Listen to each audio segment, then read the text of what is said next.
Hey, Pastor Steve Waldron. I hope you're having a great day or night in Jesus. Thank you so much for being here. We're going to look at Oneness Biblical Exposition. This is Oneness of the Godhead. So let's get started. This comes from some notes I taught out at the Northern California Theology Conference at the wonderful Royers in Rio Linda. Incredible conference. I encourage everybody to go. So we're going to see how important and seminal of a doctrine this is. It's going to have to be, God willing, a multi-part series. First of all, the term oneness was coined by Frank Bartleman in 1926. Some things I didn't have time to go into at that conference is that Bartleman, I think it was Bartleman and his brother, had been healed by the ministry of Andrew Urshan in like 1917. I don't think Bartleman became full-fledged oneness till like 1937. And correct me if I'm wrong. This is just, I was told that by a historian. And here's the definition of monotheism from the Encyclopedia Britannica. Monotheism is the belief in the existence of one God or in the oneness of God. Britannica, thank you so much.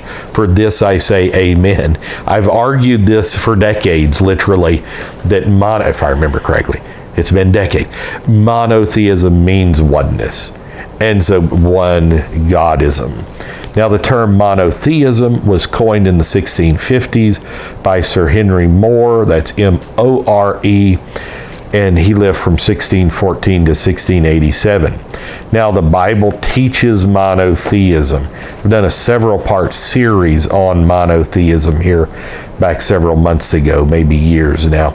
John 4:24, God is a spirit, and they that worship him must worship him in spirit and in truth. God is a spirit.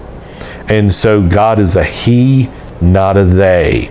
This is seen thousands of times in the Old and New Testament. It's the reason the King James Version, one of many reasons it's the most accurate translation, because it's the only translation that brings the singular plural distinction of Hebrew, Greek, and Aramaic into English. Thee, thou, thine, singular. Ye, you, yours, plural. And so, look, who is Jesus Christ? And so, God is a he, not a they.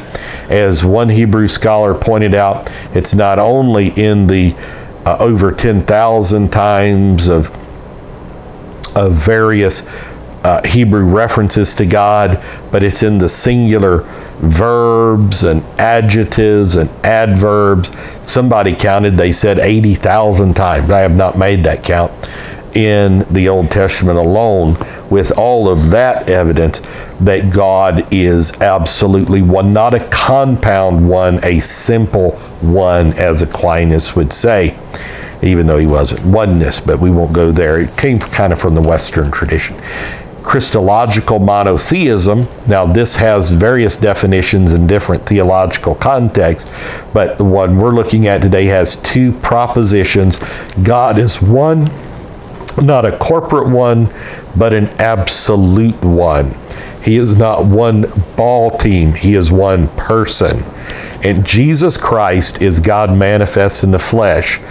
Now, let me go over that again. Christological monotheism has two basic propositions. God is one, not a corporate one, but an absolute one. He's a he, not a they. And Jesus Christ is God manifest in the flesh. Now, a few times there was a plural majesty used in the Old Testament, like 4 or 5 times. Genesis 1:26, 3:22, 11:7. 18:22, somewhere in there, 19:22. And Isaiah 6:3. A couple of others, Ecclesiastes 11:1. Always translated singular in every English translation I can find, but some would say it's supposed to be creators plural, and then once in Hosea, so now you're up to 7 or 8. But this is in contradistinction. Again, let's not even use the 80,000. Let's just use the traditional about 7,000 usages of Jehovah with the singular language there. If you're looking at, let's say 7, if it was 70, it'd be 10%. 700 be 1%. 7,000 is 0.1%. It's 999 times out of 1,000, God is seen as absolutely one. Minimally, 999 times out of 1,000. So you would tend to explain the 0.1% on the overwhelming case, and the fact that God is a he, not a they. So let's just stop there for our first lesson in this. God bless. God is one. Worship him as such.